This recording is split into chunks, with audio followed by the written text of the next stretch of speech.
Present teacher. Hello students, how are you? I hope you are doing well. We will start a new topic, that is kinds of phrases. Phrases क्या होता है पहले ये देखेंगे, उसके बाद देखेंगे कि कितने टाइप होते हैं। ठीक है, आइए देखते हैं फ्रेज क्या होता है। A phrase is a group of words. ये क्या है? ग्रुप ऑफ वर्ड्स है, एक से ज्यादा वर्ड्स मिलकर के फ्रेज बनाते हैं। Which does not contain a subject, जिसमें कोई सब्जेक्ट नहीं होता है, और वर्ब भी नहीं होता है, and does not make complete sense on its own, और अपने आप में वो कंप्लीट सेंस नहीं देता है। ठीक है, अगर आप फ्रेज बोलोगे किसी को तो वो सामने वाला सुनने वाला कुछ नहीं समझेगा।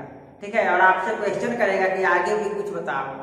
जैसे ऑन द ट्री, अगर मैं कहूँ ऑन द ट्री, आप क्या समझोगे? बताओ, कुछ समझ में आ रहा है? ऑन द ट्री, पेड़ पर, कुछ समझ में नहीं आ रहा।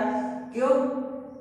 क्योंकि ये कंप्लीट सेंस नहीं देता है। कंप्लीट सेंस नहीं मतलब थोड़ा सा भी कुछ समझ में नहीं आएगा आपको। ठीक है, और इसमें कोई भी वर्ब नहीं होता है। ठीक है, समझ गए क्या होता है फ्रेज? ये ग्रुप ऑफ वर्ड्स तो है 1 2 3, यहाँ पे 3 वर्ड्स है। ये तीनों मिल करके एक फ्रेज बना है। इसका कंप्लीट सेंस नहीं निकलता है। ठीक है, इसमें कोई वर्ब नहीं होता है और सब्जेक्ट भी नहीं होता है, वर्ब नहीं होता है। ठीक है, तो ये सब नहीं होता है, बस ये ग्रुप ऑफ वर्ड्स होता है, लेकिन चूंकि वर्ब नहीं होता है और सब्जेक्ट नहीं होता है, इसीलिए ये मीनिंगफुल नहीं होता है। ठीक है, ये कंप्लीट सेंस नहीं दे पाता है। जैसे देखिए इनटू द रूम, रूम में, अब क्या समझोगे रूम में? ठीक है, कुछ नहीं समझ में आ रहा। क्यों? क्योंकि इसमें सब्जेक्ट नहीं है, वर्ब नहीं है। ठीक है, इसीलिए ये कंप्लीट सेंस नहीं दे पाता है। तो हम लोग इन जनरल क्या समझे? फ्रेज एक ग्रुप ऑफ वर्ड्स होता है, 2 3 4 वर्ड्स को मिला करके एक फ्रेज बनाते हैं, और वो फ्रेज जो होता है वो अपने आप में कंप्लीट सेंस नहीं देता है। ठीक है, कंप्लीट सेंस अपने आप में नहीं देगा, वो किसी सेंटेंस में यूज हो करके और कंप्लीट सेंस देने में हेल्प जरूर करता है। किसी सेंटेंस में यूज किया जाता है तो वो कंप्लीट सेंस देने में हेल्प करता है, लेकिन खुद में कंप्लीट सेंस नहीं दे पाता है। ठीक है, तो ये क्या है? ऑन द ट्री, ये क्या है? एक फ्रेज है। इनटू द रूम, ये भी फ्रेज है। ओके, कितने टाइप के होते हैं बताइए फ्रेज? 3 टाइप्स। कौन कौन से? Noun phrases, adjective phrases, adverb phrases. 3 तरह के हो सकते हैं, नाउन, एडजेक्टिव और एडवर्ब। ठीक है, ये 3 तरह के फ्रेज होते हैं। आइए देखते हैं पहला टाइप क्या है। Noun phrase.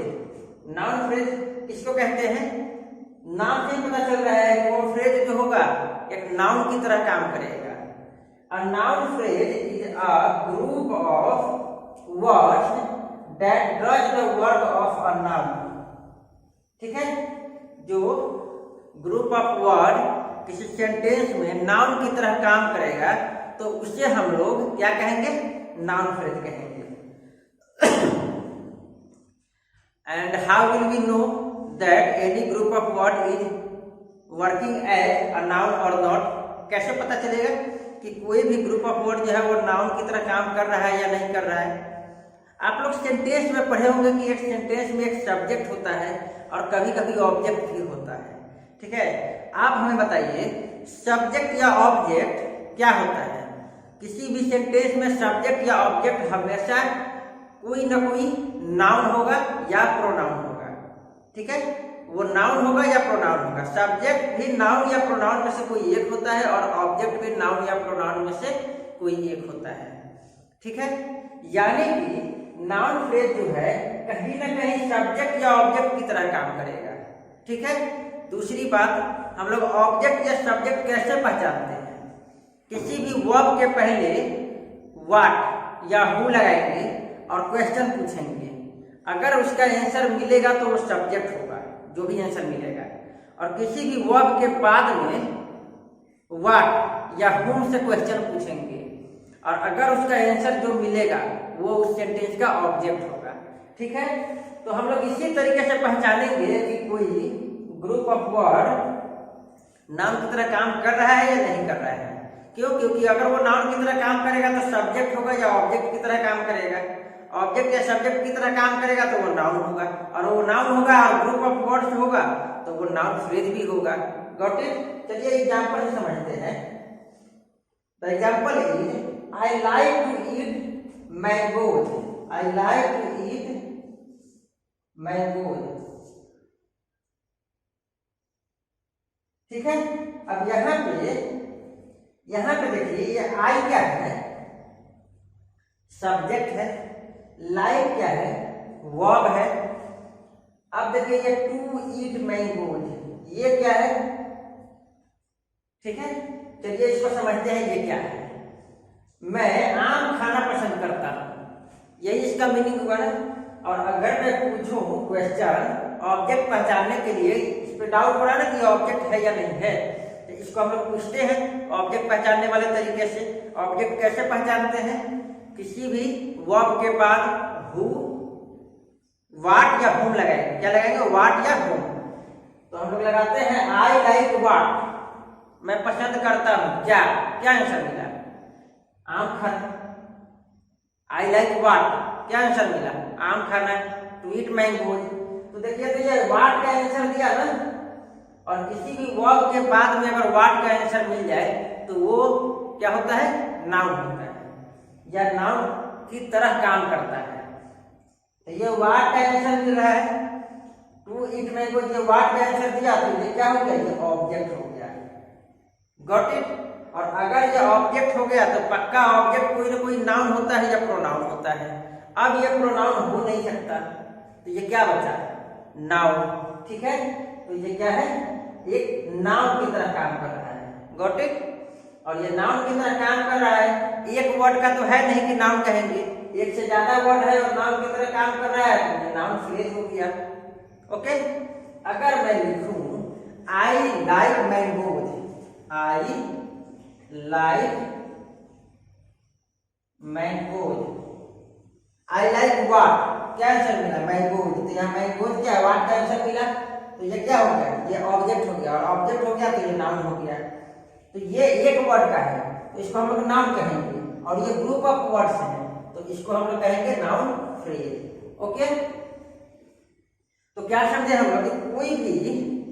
कोई भी नाउन फ्रेज होगा तो वो किसी सेंटेंस में सब्जेक्ट की तरह काम कर सकता है या ऑब्जेक्ट की तरह भी काम कर सकता है। ठीक है। या तो वो सब्जेक्ट की तरह काम करेगा या ऑब्जेक्ट की तरह काम करेगा। जैसे देखिए सब्जेक्ट की तरह कैसे काम करेगा? Walking in the morning is good for health. Subject पहचानने के लिए इस सेंटेंस में हम लोग क्या करते हैं? वर्ब के पहले हम लोग वाट लगाते हैं, वर्ब के पहले वाट लगाते हैं। ठीक है। वाट लगाते हैं।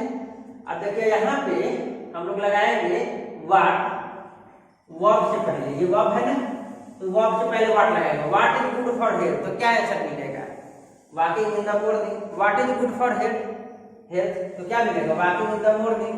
तो ये क्या है? वाट का आंसर मिला, यानी कि वाट का आंसर मिल गया तो ये सब्जेक्ट हो गया। वर्ब से पहले वाट लगाएंगे तो सब्जेक्ट, वर्ब के बाद वाट लगाएंगे तो ऑब्जेक्ट। तो ये सब्जेक्ट हो गया। ये सब्जेक्ट हो गया तो कहीं ना कहीं ये नाउन की तरह काम कर रहा है, क्योंकि सब्जेक्ट हमेशा या तो नाउन होगा या प्रोनाउन होगा। ये नाउन की तरह काम कर रहा है और ग्रुप ऑफ वर्ड्स है तो ये नाउन फ्रेज हुआ। तो क्या समझे हम लोग? ये जो है नाउन फ्रेज सब्जेक्ट की तरह काम कर रहा है। अगला देखिए, we all hope for the best. We all hope for the best. अब यहाँ पे हम लोग देख रहे हैं क्या है ये होप, क्या है ये ऑब्जेक्ट है। We all hope for what, और ऑब्जेक्ट वर्ब के बाद हम लोग व्हाट लगाएंगे तो ऑब्जेक्ट मिल जाएगा। We all hope for what, किस चीज के लिए होप कर रहे हैं। ठीक है। तो क्या आंसर मिला? Hope for the best. तो यहाँ पे देखिए वी ऑल होप व्हाट, तो क्या आंसर मिला? For the best. अब ये क्या हुआ? व्हाट का आंसर मिला तो ये क्या है? ये ऑब्जेक्ट हो गया। व्हाट का आंसर मिला तो ऑब्जेक्ट हो गया। ऑब्जेक्ट है तो ये नाउन या प्रोनाउन होना चाहिए, प्रोनाउन नहीं होगा तो ये नाउन होगा। तो हम लोग क्या समझेंगे? ये नाउन क्लॉज है, नाउन फ्रेज है। और ये नाउन फ्रेज है और किस तरह काम कर रहा है, ऑब्जेक्ट की तरह काम कर रहा है। ओके, तो हम लोग क्या समझे कि नाउन फ्रेज जो होता है वो सब्जेक्ट या ऑब्जेक्ट की तरह काम कर सकता है किसी भी वर्ब के लिए, किसी भी सेंटेंस के लिए। ओके, चलिए, तो हम लोग ये देख चुके हैं पहला टाइप क्या है, नाउन फ्रेज। अब सेकेंड टाइप देखेंगे हम लोग एडजेक्टिव फ्रेज। क्या होता है एडजेक्टिव फ्रेज, नाम से पता चल रहा है एडजेक्टिव की तरह काम करेगा। कोई ग्रुप ऑफ वर्ड जो है एडजेक्टिव की तरह काम करेगा। एक वर्ड अगर एडजेक्टिव की तरह काम करता है तो उसको एडजेक्टिव कहते हैं, और ग्रुप ऑफ वर्ड अगर काम करेगा तो उसको हम लोग एडजेक्टिव फ्रेज कहेंगे। ओके, अब आप हमें बताइए, एडजेक्टिव आप लोग पढ़ चुके हैं, एडजेक्टिव किसको कहते हैं? किसी नाउन को क्वालिफाई करता है, किसी नाउन के बारे में एक्स्ट्रा इंफॉर्मेशन देता है, उसे हम लोग एडजेक्टिव कहते हैं।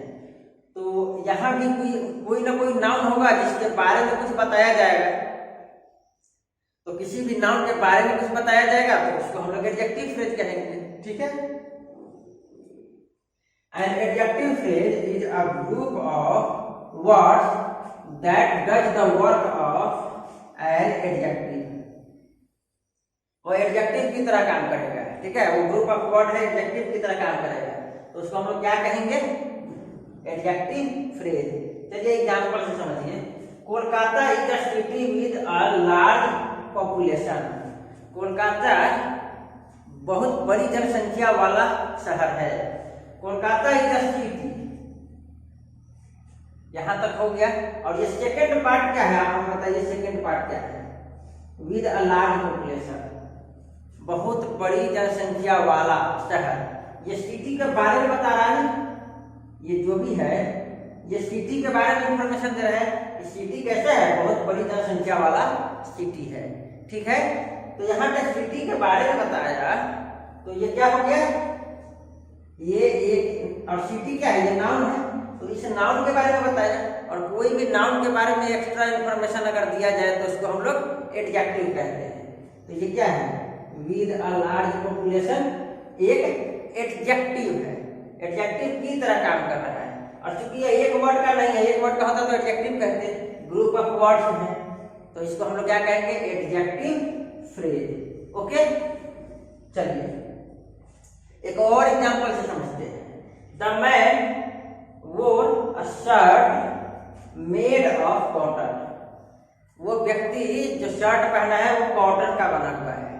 ठीक है, द मैन वोर अ शर्ट। अब यहां देखिए, मेड ऑफ कॉटन, किस चीज का बना हुआ है, कॉटन का। किसके बारे में बताया गया, शर्ट के बारे में। और शर्ट क्या है, एक नाउन है, तो नाउन के बारे में ये इंफॉर्मेशन दे रहा है, मेड ऑफ कॉटन, इस नाउन के बारे में बता रहा है। और ये ग्रुप ऑफ वर्ड्स है, तो क्या हो गया, किसी भी नाउन के बारे में बताने वाला वर्ड एडजेक्टिव होता है और group of word adjective phrase होता है। तो ये क्या हो गया, एडजेक्टिव फ्रेज हो गया। ठीक है, गॉट इट, ये क्या हो गया, एडजेक्टिव फ्रेज हो गया। तो इस तरीके से हम लोग एडजेक्टिव फ्रेज को या नाउन को इजीली पहचान सकते हैं। ठीक है, नाउन पहचानने के लिए आपको सब्जेक्ट या ऑब्जेक्ट पहचानना होगा। अगर वो सब्जेक्ट होगा तो नाउन होगा, या ऑब्जेक्ट भी की तरह काम करेगा तो भी वो नाउन होगा। और एडजेक्टिव कैसे पहचानेंगे, एडजेक्टिव फ्रेज वो किसी न किसी नाउन के बारे में बताएगा। ओके, आई होप आपको ये क्लियर हो गया होगा। नेक्स्ट में हम लोग देखेंगे एडवर्ब फ्रेज। ठीक है, ओके, थैंक यू।